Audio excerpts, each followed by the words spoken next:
안녕하십니까. 형님도 발가락으로 주식 투자하는 발춘화입니다. 대한민국에서 정말 숨가쁘게 앞만 보고 달리는 우리 50대, 60대, 70대 존경합니다. 자, 그리고 올해 나이 50 중반의 한국 남자 백성근 씨, 우리 성근 형님의 라오스 이야기 전해드리겠습니다. 이 성근 형님이 라오스 땅을 밟은 것이 딱 3년 전이었대요. 처음엔 다들 다 가는 여행의 메카 방비행에서 5개월을 머물렀대요. 경치는 좋았는데 너무 시끄럽다 그거야. 여행객들이 많으니까. 그리고 우리 또 중국 사람들, 한국 사람들 목소리가 큰데 또 중국어 자체가 목소리가 더 크잖아 또. 그래가지고 아니다 싶어가지고 팍스로 갔대요. 팍스 괜찮지. 근데 거기에 2달을 살아봤는데 그냥 뭔가 괜찮은데 본인하고는 뭔가 안 맞는 거야.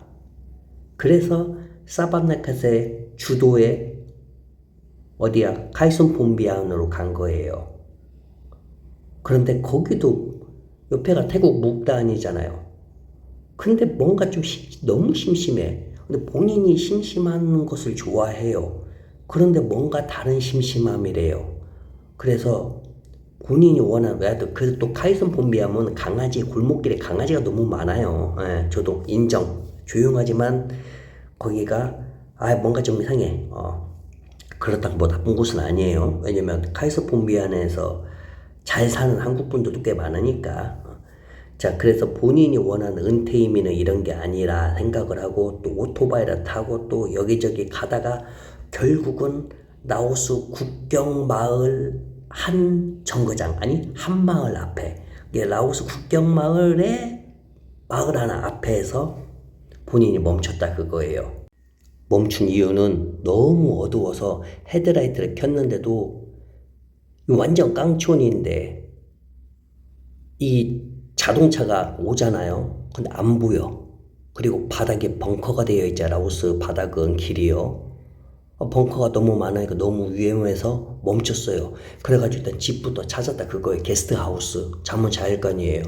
그래서 게스트하우스를 딱 하나 보이다 딱 하나. 그래서 거기에다가 들어가서 좀 어떻게 잤는지 생각도 안 나는데 씻지도 않고 그냥 누웠는데 그대로 아침이더래요. 그 아침에 일어나가지고 그때 씻고 나가서 이제 구경을 했는데 와, 자기가 어떻게 여기까지 왔나 기억도 안 날 정도로 정말 이런 깡촌은 처음 본다.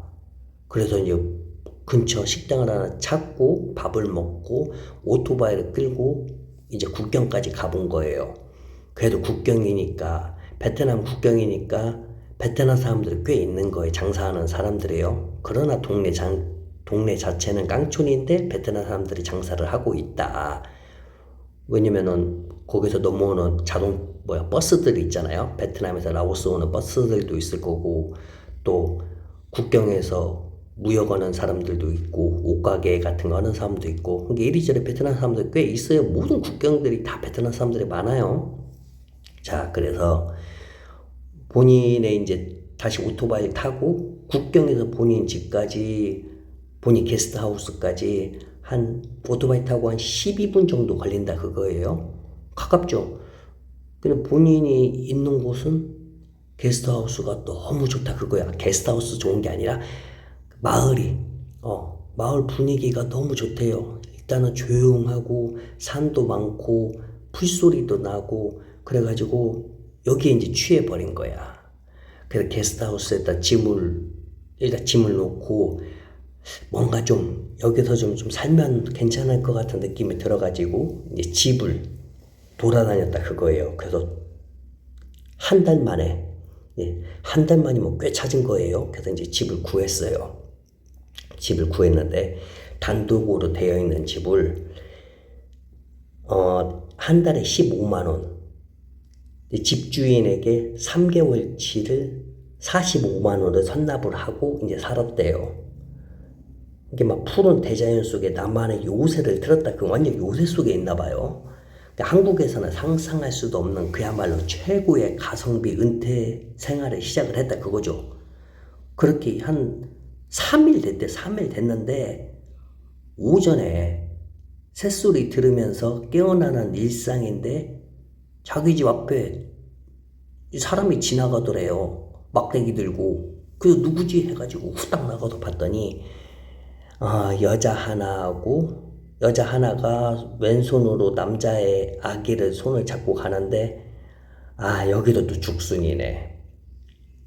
대나무에다가 죽순을 매서 가더래요.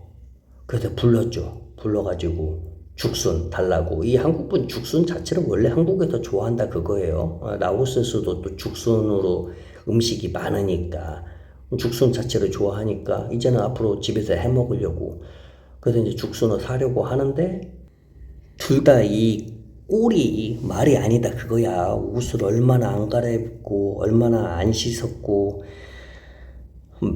너무 둘 다 빼빼 말랐다 그거예요. 그래서 이제 물어봤는데 둘의 관계를 아들이냐 했더니 아들이래요. 근데 아들이 8살이야. 엄마가 20대 중반이에요. 근데 남편은 어딨냐고 했더니 말을 안 해요. 그러니까 안 봐도 알죠. 그러면은 어디로 또 먹고 살기 힘드니까. 뭐 라오스도 자주 발생하는 일이니까 가슴 아프게도. 어쨌든 그 아들 이름 뭐냐고 했더니 막이야 막. 여자는 싱글맘, 여장은 폰이고 맨날 이렇게 왔다 갔다 하냐 했더니 맞대요. 맨날 걸어서 그 대나무에다가 죽순을 엮어가지고 왔다 갔다 하면서 죽순을 파는 거야. 그래서 안 힘드냐 했더니 오토바이 없냐고 했더니 오토바이 있었는데 아기가 아파가지고 병원 가느라 그 오토바이를 팔았대요. 그래서 이제 걸어 다니는 거야. 그럼 밥은 뭐 먹냐고 했더니 죽순 먹는데 웃으면서 죽순 먹는데요. 물론 한국어로 죽순이라 말을 안 했겠죠. 자, 어쨌든 그렇게 참 그걸 모습을 보니까 엄청나게 짠하죠. 그리고 라오스도 이 일반적인 여성은 자기에 대한 자녀 있죠. 아들, 딸. 자녀에게 되게 헌신적이에요. 먹고 살기 힘드니까 방치하는 여자도 있지만은 일반적으로 되게 헌신적이다. 예. 자, 어쨌든 이제 그 다음날부터 봤더니 그 시간에 항상 이렇게 가더라고. 그래서 올 때마다 죽순을 매일 사줬어요. 하루도 안 빠지고 거의 맨날 사줬대요. 그러니까 남들이 보았을 때는 저 한국 사람 죽순 장사 하나 할 정도로 방에 죽순이 꽉꽉 찰 정도로. 그러면 받으니까 한국 분은 다른 사람 원래 이게 집주인이 있죠? 집주인 갖다 주고 오토바이 타고 그 국경 가가지고 자기가 먹는 식당에다가 하나씩 주고 그랬다 그거예요. 거기서 고맙죠. 하루는 비가 엄청나게 쏟아졌대요. 새벽까지. 그래서 생각에 오늘 오전에는 못 팔겠지. 왜냐면 지금 막 길에 비가 엄청나게 많고 막 진흙이랑 위험하니까.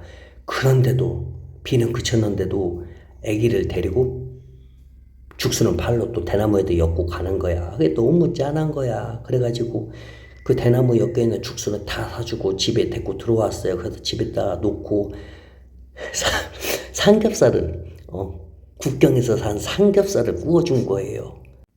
삼겹살 옆에다 양파, 그 다음에 상추, 고추장 이렇게 놔줬는데 양파는 조금 먹긴 먹는데 고추장은 안 먹고 상추도 거의 안 먹고 고기하고 양파, 고기를 그냥 계속 먹는 거야. 맞아요. 그렇게 먹는 사람도 많고 얼마나 안 먹어봤을 거 아니야 삼겹살을. 그러니까 특히 그 애기가 엄청나게 좋아하는 거야. 막 얼굴에 미소가 막 살아있는 거야. 진짜 이제는 살았어. 완전 그런 느낌 있죠. 그때부터 시작해가지고 2년이 된 거예요. 그래서 그 사는 집에 한번 가봤어요. 같이 가자고. 와, 이건 원두막인데 그 대나무가 뭔 나무야. 갈대로 막 막았다고 해야 돼. 벽을 막 구멍이 쏭쏭쏭 해가지고 막 벌레도 막 들어갔다 나왔다. 아이고 그 말도 못하는 막 그런 데 사는 거야. 근데 정말로 죽순만 먹은 거예요. 왜냐면 냄비가 2개 있어요. 근데 거기다 죽순 끓이는 냄비만. 밥도 없어. 밥은 어떻게 먹냐고 했더니 가끔 시장에서 누가 카오니아오를 주긴 한대요. 그럼 그 밥을 주면은 그 카오니아오랑 같이 먹고 아니면 죽순만 먹는다 그거야. 그래서 와, 과연 그렇게 어떻게 저렇게 살아왔나. 그래서 결국은 본인 집으로 데리고 들어왔어요. 그때부터 이제 가족이 된 거죠. 가족도 생겼다. 이제 같이 뭔가를 해야 하잖아요. 먹고는 살아야 하니까. 물론 본인이 뭐 형편이 이렇게 나쁘진 않다 그거예요. 그래도 이제 같이 장사를 하는 게 좋을까 같은 그런 느낌이 든 거예요. 남성분 생각에. 그렇다고 뭐 죽순 팔 수는 없고. 그래서 닭강정, 한국식 닭강정을 한 거예요. 오토바이 옆에다가 닭강정 그 만들어가지고 오토바이 옆에다 그 합판으로 엮어가지고 약간 그럴싸한 이동식 튀김갑판대 아시죠? 그걸 해가지고 오토바이 타고 다니면서 컵에다가 닭강정 소량으로 해가지고 2만 끼씩 받으면서 이제 이런 식으로 팔았다 그거죠. 그리고 페이스북에 또 홍보도 한 거야. 근데 일단 동네 시골에서 누가 잘 안 먹어. 인구가 너무 적어서 그런가 가끔 애기들이 이렇게 오면은 그 부모들이 어쩔 수 없이 와서 한번 먹기는 하지만은 잘 안 먹고 페이스북을 좀 팔아봤는데 주문이 들어오는데 가끔 들어오는데요.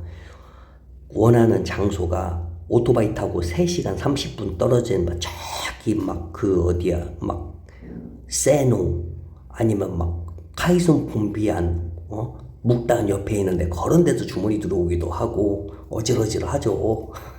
그래서 닭강정은 그 이제 같이 사는 여자의 아들이 가장 신났죠. 맨날 닭강정 먹을 수 있으니까. 그래서 닭강정을 그만뒀어요. 그래서 스마트폰 액세서리를 베트남 사람한테 좀 싸게 샀대요. 국경에 있는 베트남 사람한테 싸게 사가지고 이것은 뭐 썩지도 않으니까 그래서 페이스북으로 이것을 팔아보려고. 근데 역시나 누가 연락이 잘 안 온대요. 연락이 거의 안 와가지고 누가 가끔 댓글에다 그런 거 단대요. 자기가 2만 끼 몰리면은 누가 18,000끼 이렇게 올린다고. 이것도 아웃.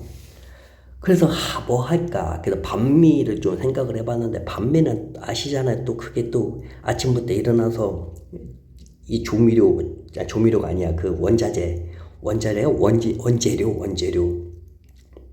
뭐 야채부터 해가지고 팍치도 해야 하고 뭐도 해야 하고 그건 너무 손이 많이 가잖아. 그래서 이것은 생각만 하고 그만두고 아무튼 막 이것저것 많이 생각을 했대요. 실제로 베트남에 넘어가가지고 뭐 장사 사올 만한 거 그걸 갖고 와도 보따리상처럼.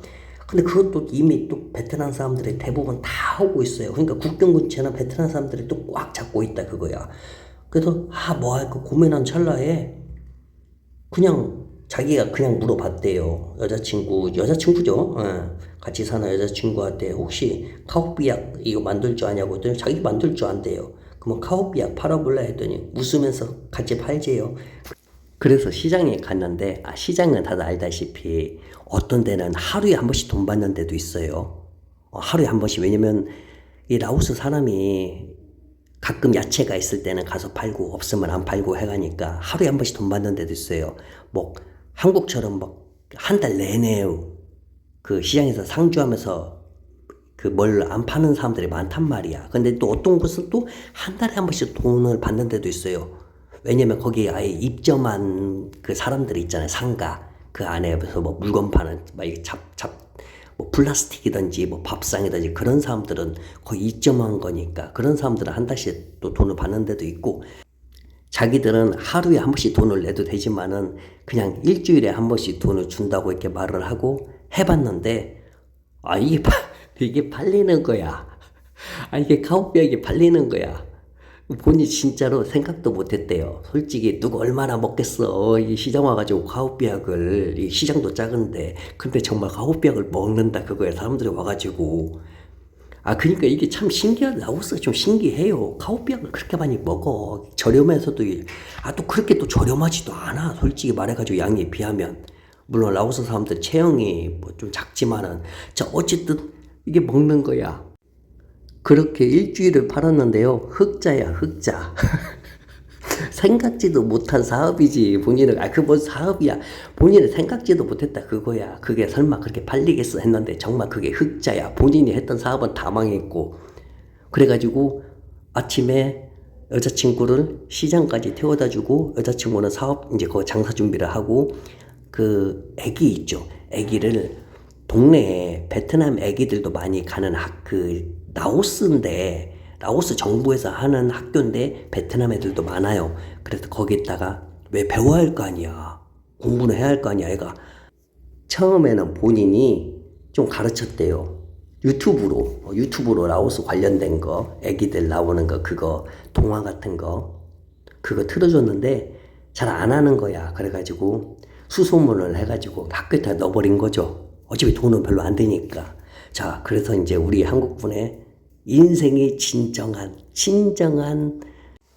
무릉도원의 주인공이 되신 거죠. 진정한 한량의 삶을 살게 된 거죠. 아침에 일어나서 같이 밥 먹고 아기 학교 태워다 주고 그리고 아내 이제 장사 준비해가지고 그거 시장에서 같이 시장까지 가서 아내는 이제 준비하고 거 세팅까지 도와주고 한국분은 돌아와가지고 또 동네 돌고 또 우리 한국분 또 텃밭도 우리 한국분도 텃밭에 관심이 있어가지고 텃밭도 좀 하고 한국분이 또 오토바이에도 본인은 또 오토바이에 관심이 있어가지고 베트남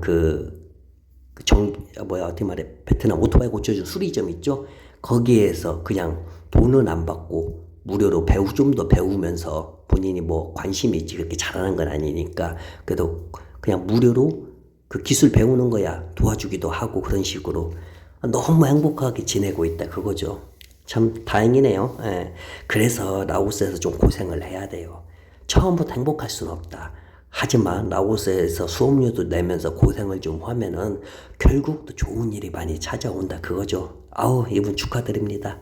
자, 그럼 좋은 날 되시고 또 다른 이야기로 찾아뵙겠습니다. 안녕히 계세요.